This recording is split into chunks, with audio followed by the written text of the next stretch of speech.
Tatlo! Nakalimutan na kita! Isa! Dalawa! Dalawa! Dalawa! Dalawa!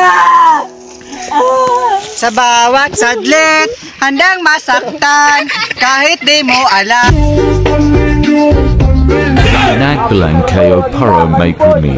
No! Isa! Dua! Tatlo! Empat! Lima! Pito! Siyam! Sangapulo! Sangapulo at may isa! Sangapulo at ito! Sangapulo at tatlo! Sangapulo at empat! Sangapulo at lima! Sangapulo at enam!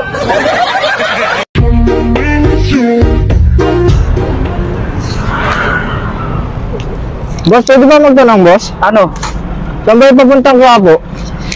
Quiapo? Oo. Diretsuhin mo lang, sir. Pagdating mo sa may kanto sa dulo, kaliwa ka.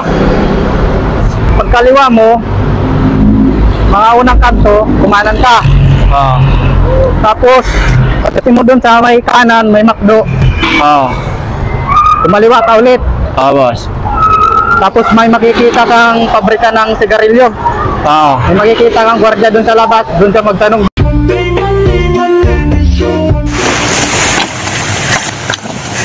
Pagkabila ko tatlo kaya kalimutan mo na siya! Siya pa rin po, siyempre, number one. Ayun.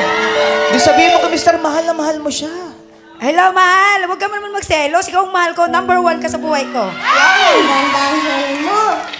Huwag mo siyang number one. Dapat siya na lang ang only one. My only one. Ipagsigawan mo ang kanyang pangalan. Ulitin mo. Ay, Bobby! Nandito na ako sa Wawawi. Sabi mo, ba't... Sino ang nagsabi ng salawikain na ang hindi marunong magmahal sa sariling wika ay daig pa sa bilasang isda? Ma'am? Uy, dali-dali naman yan eh. Si Berta nagtitinda ng isda sa palengke. Anong pangalan mo? Jose Rizal. Niloloko mo ba ako? No, ma'am. Si Aling Berta na nagtitinda ng isda sa palengke ang nagsabi sa akin na si Jose Rizal ang nagsabi niyan.